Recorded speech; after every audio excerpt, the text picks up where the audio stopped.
SHA-1, we end up with, again, 160 bits or 20 bytes. So if I can't XSS Robert, maybe what I can do is I can brute force this 160 bits. I don't know, we'll see. Well, how big is a bit anyway? So just some quick tricks for bits. Sometimes we don't realize, how big a bit is. Is 32 bits the same? Is 64 bits twice as big as 32? Is it the same number of values? Well, a couple tricks. If you can remember 0 bits through 9 bits, how many values there are in each. So 0 bits has 1 value, 1 bit has 2 values, 4, 8, 16, 32, 64, 128, 256, 512. If you can remember those, and you can remember that for every 10 bits, you add 3 zeros. So for example, 25 bits. We know the 5 is 32, so we have the number 32. And for 20 bits, that's 6 zeros. So that means there are approximately 32 million possible values in 25 bits. So 160 bits seems to be a lot. So assuming I had a really powerful supercomputer, like my MacBook Pro, and I could calculate, let's say, 100 trillion values per second, to brute force 160 bits would take over 900 quadrillion eons. I don't even know how long an eon is. It's a lot. It's a lot of time. So that's not going to happen. So let's look at this. All right. We have the IP address, 32 bits, epoch, 32 bits, microseconds, 32 bits, and this random value, 64 bits. Maybe we can break this down. Maybe we can understand this better. Well, that's interesting. Microseconds. Aren't there only 1 million microseconds in a second?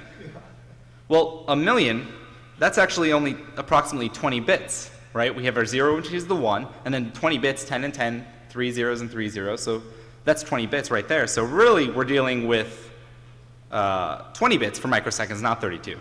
So we can actually reduce our 160 bits down to 148, which doesn't really help us that much. So what else can we do to maybe break this down? Well, Facebook has a really cool feature called chat. I love chatting. It's great.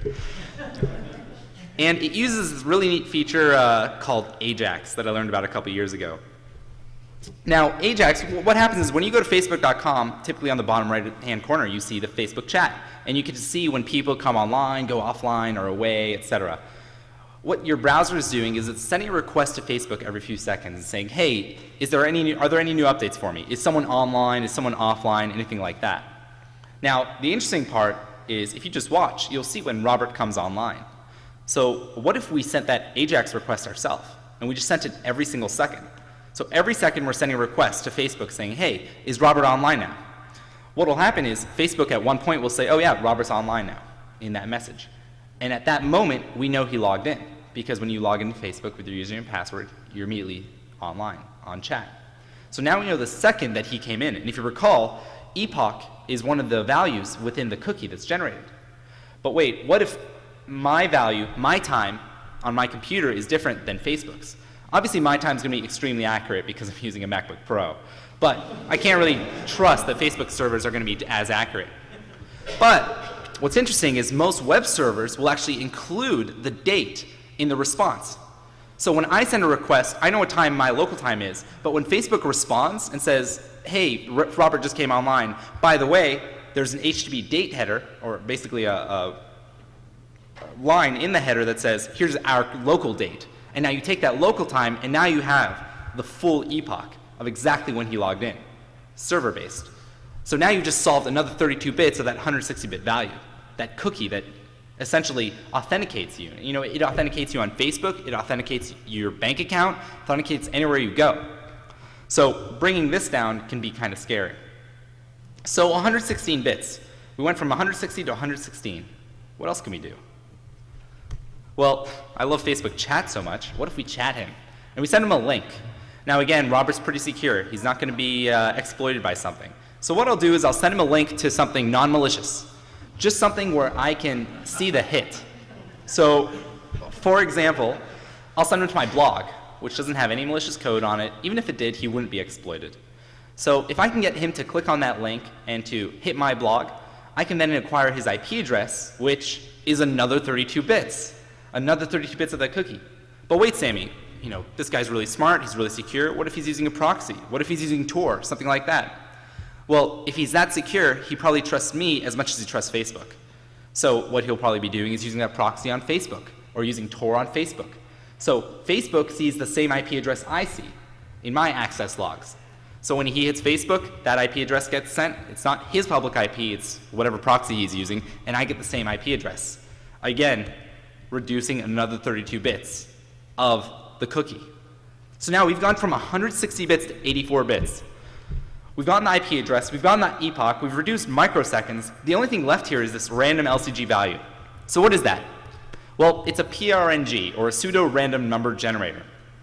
An LCG is a linear congruential generator. It's actually a really well understood type of pseudo-random number generator. In fact, it's been around longer than I have. I think it's been around at least 25 years now. So what it does is it's just a very simple way to produce pseudo-random numbers. You know, whenever you call that rand function in your programming language, you're hitting something like an LCG. In PHP, it actually uses an LCG. Now, because it's so well known, people actually know how to reverse an LCG. If you have enough random values, you can go backwards in time and predict what the previous random numbers were. The problem is PHP uses something called, it's a combined LCG. It's actually two random number generators. So when you pull a random number, you get one random number here and one random number here, and then you XOR them together. So it's going to be much harder to reverse for someone like me who doesn't really know math. Now, the important thing about any PRNG is that you have to seed it. The seed is essentially the random data that produces all the pseudo-random data from then on. When you pull a random number, your system isn't just generating some new random data. It's taking that initial seed and running some algorithm on it. And it never changes that seed. When PHP starts up, for example, it will seed that random number generator, and from then on, all the random numbers come from that one seed. If you ever know the seed for a number generator, for a PRNG, you will know every single random number that comes out, always, 100% accurately. So, if we could acquire that seed, we would then know every random number. So let's see how the seed works. It's actually created right here in lcg.c. It does two things.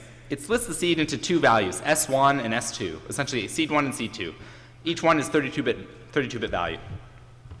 Now, we won't get too deep into it, but seed 1 does this. It essentially takes the second that PHP starts up, so whenever your web server starts up, it takes that time or that epoch, and it XORs it with the ones complement of the microseconds. Okay, what? So who cares about that? All we have to know is, if we recall, microseconds is actually only 20 bits, right? Not 32. But this is a 32-bit seed. So what they're doing is they're taking a 32-bit value, like the exact time, and they're XORing it with a 20-bit value, the microseconds. So they're taking a value we can kind of estimate. So I can estimate the year that PHP started up. I can estimate the month that it started up. I could probably estimate the week.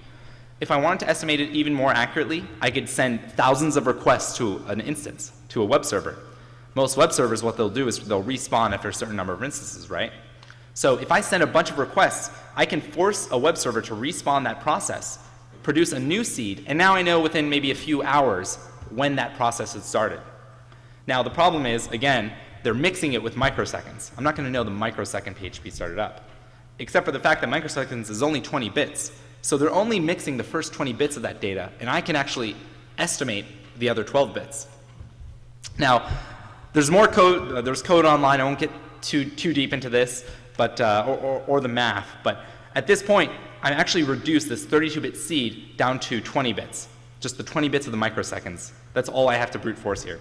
So our seed went from 64 bits down to 52 bits. All right. So what about the other 32 bits, the other half of the seed? Well, they're using this really complex algorithm called the process ID. Wait a second.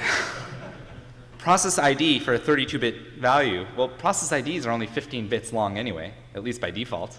So immediately you already reduced 17 bits from the process ID. And process IDs are not hard to get. For example, if you hack the site somehow, you could do something like run getMyPID in PHP.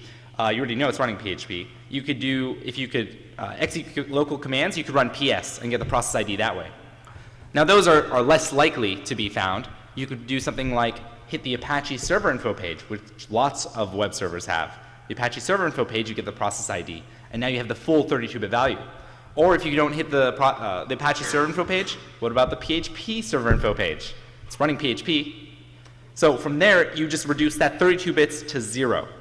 The only seed left is the 20 bits, the microseconds, from from when